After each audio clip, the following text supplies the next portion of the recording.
Świat pędzi, a my biegniemy razem z nim. Nie wszyscy jednak w tym samym tempie. Słuchając historii osób z zaburzeniami psychicznymi i nerwicowymi studiującymi na uniwersytecie, zrozumiałem, że to, co wydaje nam się problemami jakiejś kolejnej mniejszości, dotyczyć może każdego z nas.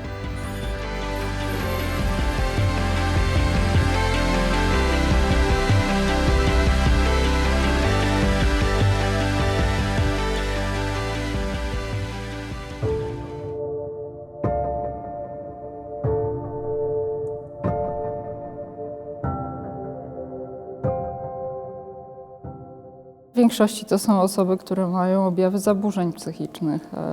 W bardzo niewielkich sytuacjach osoby, które się uczą, przejawiają objawy choroby psychicznej. Oczywiście w większości przypadków te objawy są całkowicie niewidoczne, a jeżeli już są nawet widoczne, to wtedy nie są rozumiane jako niepełnosprawność, raczej jako jakieś zachowania, które są niezrozumiałe dla otoczenia albo w jakiś sposób dziwne.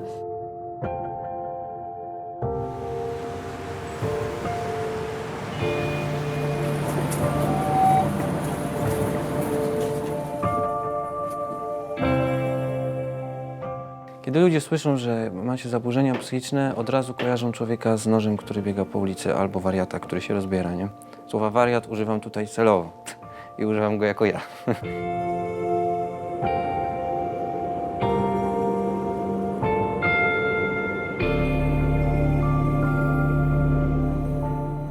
Studenci, którzy mają zaburzenia psychiczne, często właśnie spotykają się z byciem nierozumianymi, nieakceptowanymi. Często są traktowani jako osoby, które są leniwe, które nie są w stanie przestrzegać jakichś zasad, na przykład spóźniają się na zajęcia albo mają liczne nieobecności i w związku z tym przypinana jest im taka łatka właśnie leniwych, niechętnych studentów.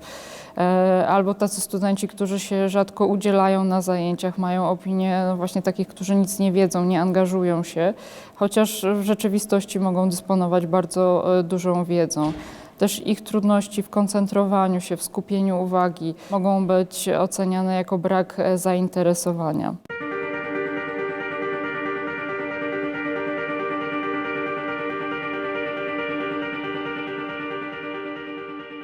Studenci najczęściej borykają się z zaburzeniami nerwicowymi i zaburzeniami nastroju. W ogóle to są najczęstsze zaburzenia psychiczne, z którymi mamy do czynienia w populacji ogólnej.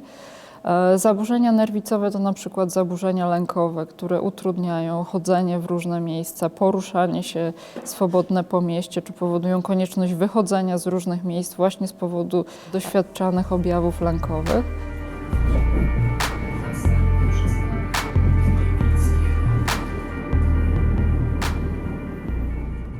W tej grupie też znajdują się takie zaburzenia, w których osoby doświadczają różnych dolegliwości somatycznych, na przykład kiedy odczuwamy ciągły, nieustanny ból głowy. Jest to wtedy niezwykle trudno, żeby móc się skupić na nauce. Z kolei zaburzenia nastroju to wśród nich najbardziej popularna i pewnie najlepiej znana też wszystkim jest depresja, która ma bardzo różne nasilenie, ale przejawia się tym, że ktoś jest przez cały czas smutny, ale też ma trudności w szybkim myśleniu, w szybkim poruszaniu się, w wykonywaniu podstawowych czynności. Nawet czasami ta trudność dotyczy mycia siebie, dbania o to, żeby przyjść na uczelnię w czystym stroju.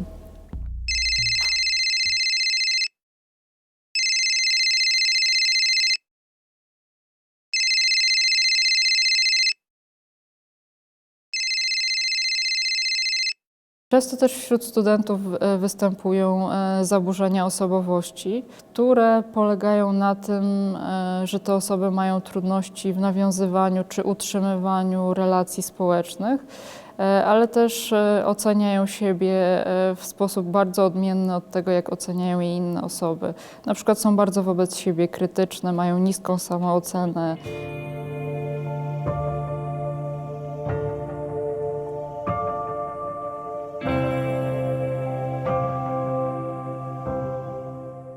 To jest poczucie bycia niezrozumianym. W środowisku studenckim też.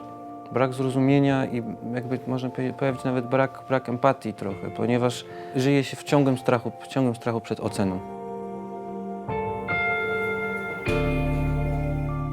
Natomiast jeśli się odstaje od tak zwanej normy psychicznej, to tylko w bardzo niewielu kręgach jest to dopuszczalne tak naprawdę jako pewna ekstrawagancja. To może wydawać się fajne i tak mi się wydawało, kiedy miałem 19-20 lat, ale później, kiedy myśli się o tym, że się wchodzi w poważniejsze relacje w życiu codziennym, ja odczuwam taką presję społeczną również w środowisku studenckim, żeby o pewnych rzeczach nie mówić.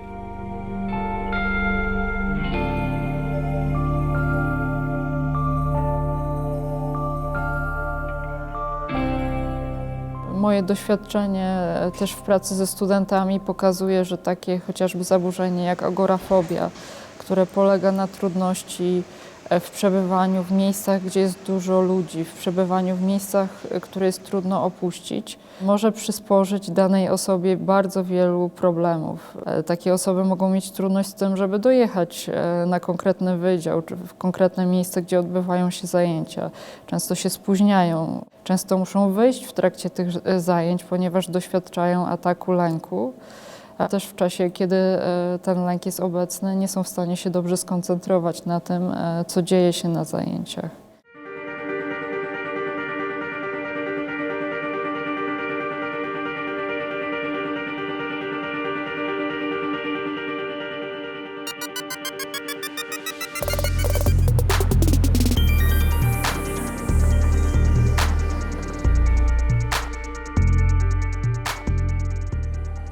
Problemy psychiczne mogą mieć charakter przejściowy, być wynikiem traumy czy innej kryzysowej sytuacji. Objawy pojawiają się niespodziewanie i długo jeszcze wierzymy, że bez trudu poradzimy sobie sami.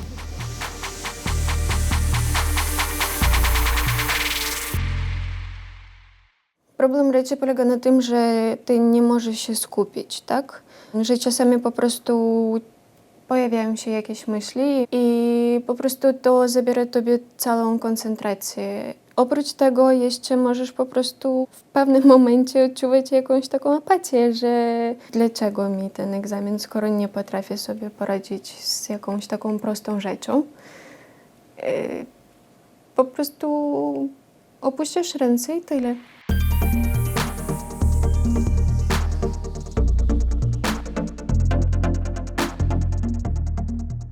Nie chcesz nawiązywać kontaktu z ludźmi, których możesz tylko obciążyć. No, nikt nie lubi ludzi smutnych, prawda? Jeżeli ty cały czas jesteś zaangażowany w jakieś takie swoje problemy, cały czas tam o czymś takim myślisz, no to oczywiście, że nie będziesz jakby czymś pozytywnym, a ludzie tego nie lubią.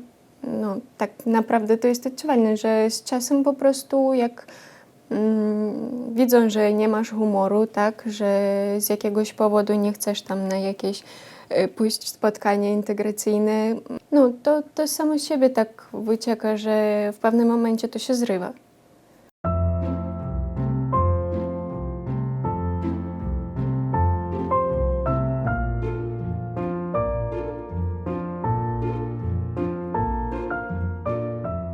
Ja miałam takie uczucie winy, że ja zawiodłam siebie, zawiodłam rodziców, chłopaka, a nawet swojego promotora też, bo no, czyli on też miał jakieś oczekiwania, że ja sobie poradzę, że wszystko będzie okej, tak?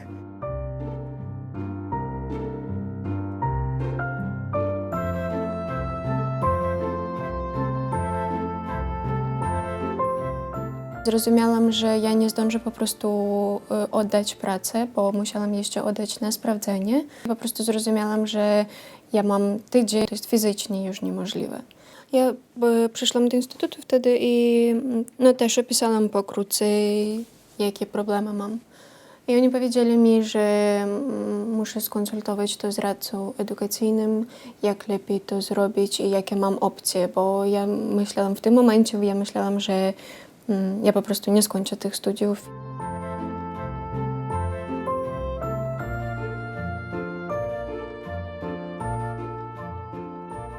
Jednym z zadań działu do spraw osób niepełnosprawnych Uniwersytetu Jagiellońskiego jest wsparcie studentów doświadczających różnego rodzaju trudności w obszarze zdrowia psychicznego. Takie wsparcie może przyjąć dwie postaci. Przede wszystkim proponujemy wsparcie w dostosowaniu procesu nauczania studentom, którzy z jakiegoś powodu czują, że ich trudności zdrowotne na pewnym etapie życia ich przytłaczają. Po drugie, jeśli doradca edukacyjny w trakcie rozmowy ze studentem stwierdzi, że jednak jakaś dalsza forma pomocy byłaby dla studenta odpowiednia, może zaproponować mu uczestnictwo w programie, na przykład LEO bądź program Stacja Konstelacja.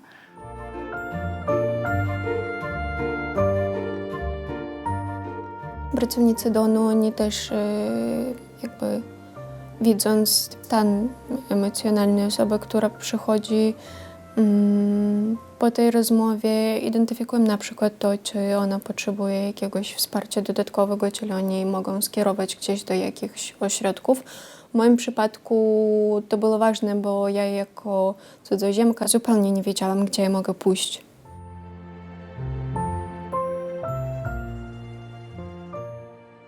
Kolejnym etapem wsparcia doradcy edukacyjnego jest kontakt doradcy edukacyjnego z wykładowcami, których wskaże student. Co istotne, wykładowca nie musi wiedzieć, z jakimi problemami, trudnościami boryka się student, żeby móc dostosować pewne elementy wykładu czy egzaminu do jego specyficznych potrzeb.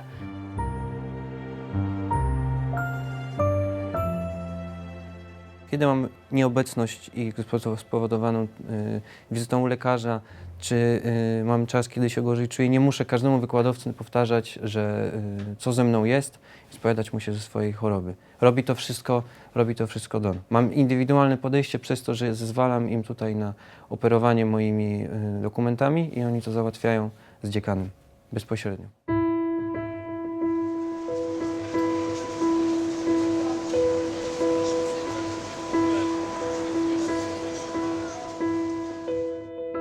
Pracujemy i z jednym, i z drugim, to znaczy zarówno z dolegliwościami, objawami studenta czy pacjenta w tym momencie, ale też z tym, jak on uważa, że jest postrzegany.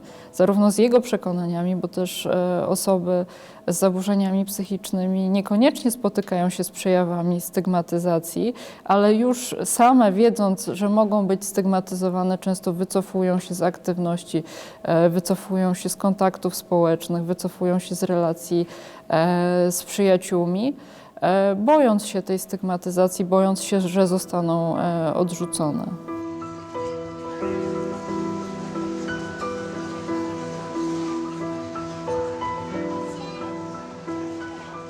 W społeczeństwie jest w jakimś stopniu tam stygmatyzacja tych ludzi z zaburzeniami różnymi psychicznymi. Jeżeli chce powiedzieć komuś coś złego, tak obrazić, to mówi, że jest tam psycholog lub coś takiego. A ty w jakimś sensie rozumiesz, że to w pewnym stopniu ciebie dotyczy.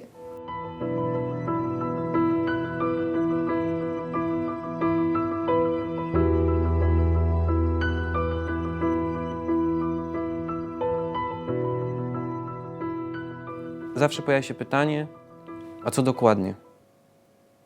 I to jest od razu szufladkujące, bo od razu na takiego człowieka patrzy się inaczej. To jest tak, nikt nie pyta niewidomego, dlaczego stracił wzrok. Albo dlaczego jest niewidomy. Albo człowieka na wózku, dlaczego jeździ na wózku. No. Bo jest sparaliżowany, czy nie ma nóg. Nikogo to nie obchodzi. Nie? No, i to jest na takiej samej zasadzie.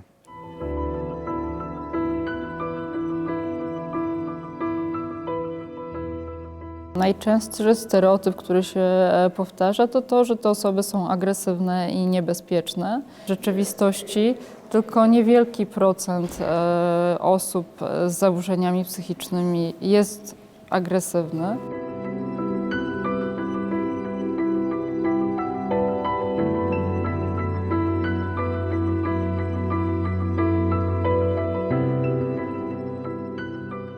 Myśli samobójcze nie są specyficznym objawem, chociaż częściej łączy się je z depresją. Mogą wchodzić w skład objawów, które występują w depresji, ale mogą występować w każdym z tych zaburzeń psychicznych, o których mówiłam wcześniej. Około 20% pacjentów z zaburzeniami psychicznymi doświadcza takich bardzo poważnych myśli samobójczych, które kończą się usiłowaniem samobójstwa.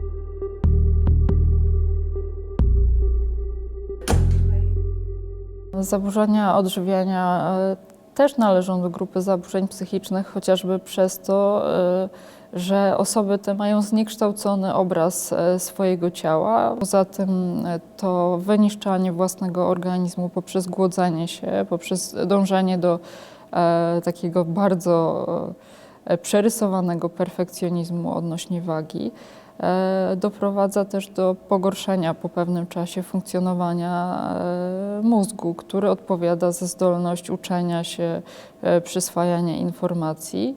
Tak więc chociaż osoby z zaburzeniem, które się nazywa anoreksja, często są świetnymi uczniami i przez jakiś czas udaje im się też w perfekcyjny sposób osiągać świetne wyniki w nauce, po jakimś czasie ze względu na samo wyniszczenie organizmu nie są w stanie już tego dłużej robić.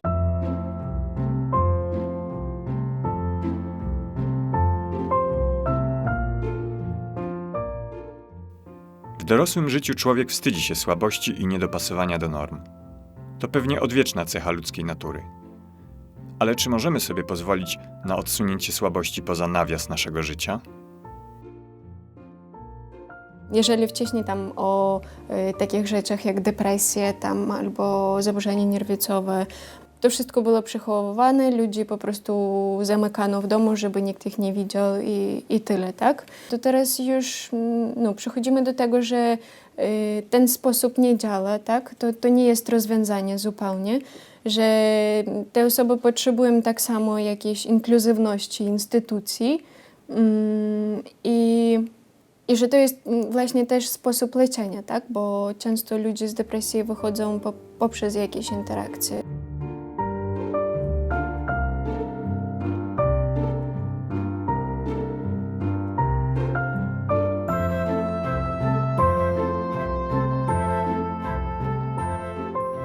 Bo ludzie to często przechowują, bo to w jakimś stopniu to jest wstydliwe rzeczy, tak?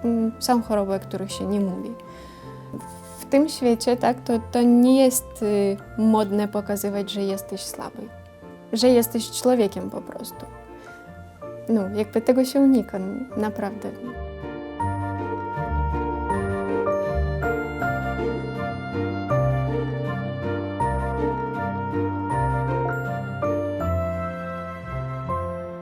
Ja wiem, że ja pewnych rzeczy, pewnej pracy wykonywać nie mogę, ale nie dlatego, że sobie nie poradził, bo pewnie bym sobie poradził, tylko dlatego, że mój komfort byłby zaburzony w ten sposób. Komfort pracy, który chcę mieć. Na przykład jeśli idzie o, nie wiem, pracę w korporacji, tak? Pewnie mógłbym tam pracować, wytrzymałbym tam chwilę, ale wiem, że w dłuższej perspektywie po prostu źle bym się tam czuł. Ja wiem, że ja pewnej roboty wykonywać nie mogę, tak? Nie mogę być osobą publiczną. Nie mogę być odporny na stres i pracować na przykład na giełdzie, tak? Jakiejś, gdzie będą rzucać mi... Jeśli mówię o czymś, co się dzieje szybko i trzeba szybko reagować.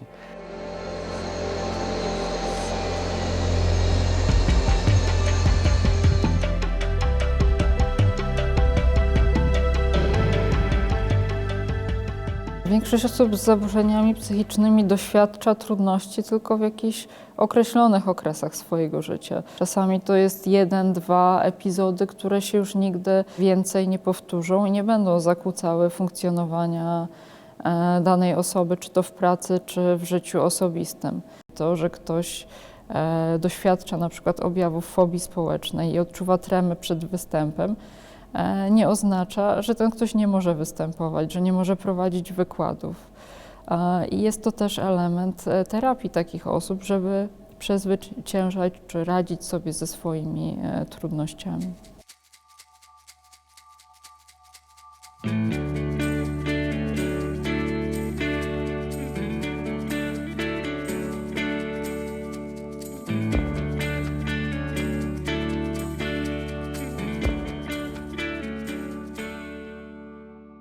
Oczywiście uczelnia ma swoje regulaminy, tak? Ma swoje warunki, na przykład do uzyskania pewnego tytułu naukowego, tak?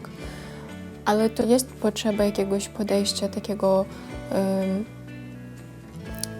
jakby bardziej ludzkiego, tak?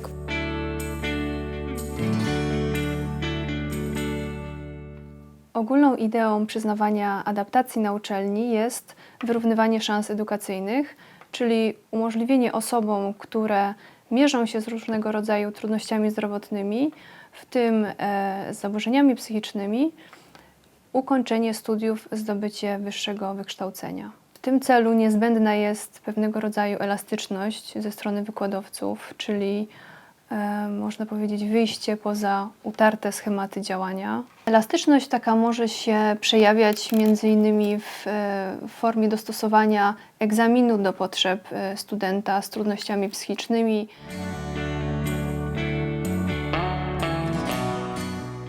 Osoba, która zażywa leki przeciwdepresyjne i one mogą wpływać na nią w ten sposób, że bardzo trudno jest jej rano wstać z łóżka. W związku z tym czasami ma nadmierną ilość nieobecności i dzięki takiej adaptacji wykładowca może zgodzić się na wyższą, powiedzmy o 2 liczby nieobecności, które potem będą jakoś nadrabiane na zasadach ustalonych właśnie z wykładowcą. Widzimy już w Uniwersytecie Jagiellońskim, że niektóre niepełnosprawności są bardziej akceptowane ze względu na to, że być może też więcej się o nich mówi, czy więcej się szkoli na ich temat. Chociażby niepełnosprawność ruchowa czy zmysłowa. Nauczyciele akademiccy mówią o tym, że już nie stanowi dla nich zaskoczenia student niesłyszący i że już wiedzą, w jaki sposób można dostosować ich sposób prowadzenia zajęć do właśnie takiej niepełnosprawności. Myślę, że czeka nas takie teraz wyzwanie, żeby też edukować, uczyć na temat niepełnosprawności psychicznej i w jaki sposób nauczyciel akademicki może pracować ze studentami, którzy takie trudności mają.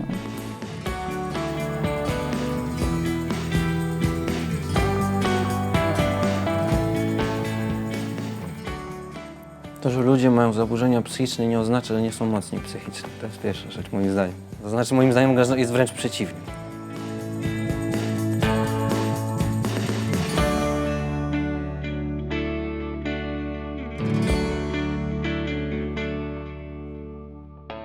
Każdego dnia, na każdym etapie życia, również my możemy się mierzyć z takimi trudnościami.